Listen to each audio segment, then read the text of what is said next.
বিবাহ বিচ্ছেদ সম্পূর্ণ করলেন বেন অ্যাফ্লেক এবং Jennifer Lopez. Los Angeles country superior কোর্টে সোমবার তাদের বিবাহ বিচ্ছেদ সম্পূর্ণ হয়।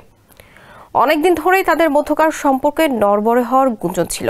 বিভিন্ন অনুষ্ঠানে এমনকি সিনেমার প্রমোশনেও একে অন্যকে ছাড়াই দেখা যেত বেন ও জেনিফারকে। এমনকি সে সময় তাদের কথাতেও ভাঙনের সুর আন্দাজ করেছিলেন নেটিজেনরা। জানাচ্ছেন তামজিদ হোসেন। এবার দ্বিতীয় দফায় বিবাহ বিচ্ছেদ করলেন বেন এবং জেনিফার। এর আগে 2003 সালে তাদের মধ্যে ক্রাইম ক্যাপার গিগলি সিনেমা শুটিং চলাকালে সখ্যতা গড়ে উঠেছিল। তখন তারা একত্রে সংসার শুরু করার কথাও ভেবেছিলেন, কিন্তু তার বাস্তবায়িত হয়নি। স্যান্ডেলিনা সো রূপচর্চায় আভিজাত্য। বরং এক বছরের মাথায় 2004 সালে তাদের সম্পর্ক ছিন্ন হয়। তবে প্রায় 2 দশক পর তারা পুনরায় নিজেদের মধ্যে পুরনো ভালোবাসা পুনরুজ্জীবিত করে বিবাহ বন্ধনে আবদ্ধ হন। তবে এবারও তাদের সম্পর্ক বেশি দিন টিকেনি।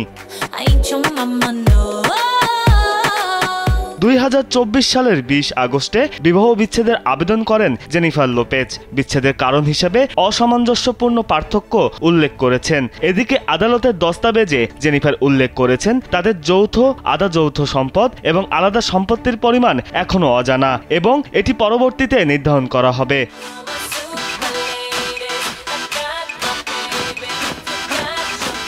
যদিও জেনিফার এখন আনুষ্ঠানিকভাবে বিচ্ছিন্ন, তবে পেশাগত জীবনে তারা একে অপরের সঙ্গে যুক্ত আছেন। অভিনেত্রী বর্তমানে বেনের প্রযোজনায় 2টি সিনেমায় অভিনয় করছেন। ছবি দুটির নাম আনস্টপেবল এবং Kiss of the Spider woman.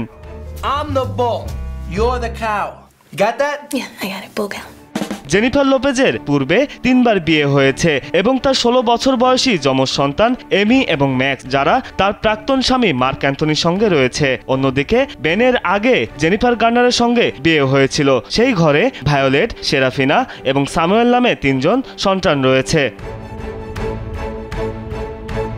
Tamjid Hossain, Kalbela.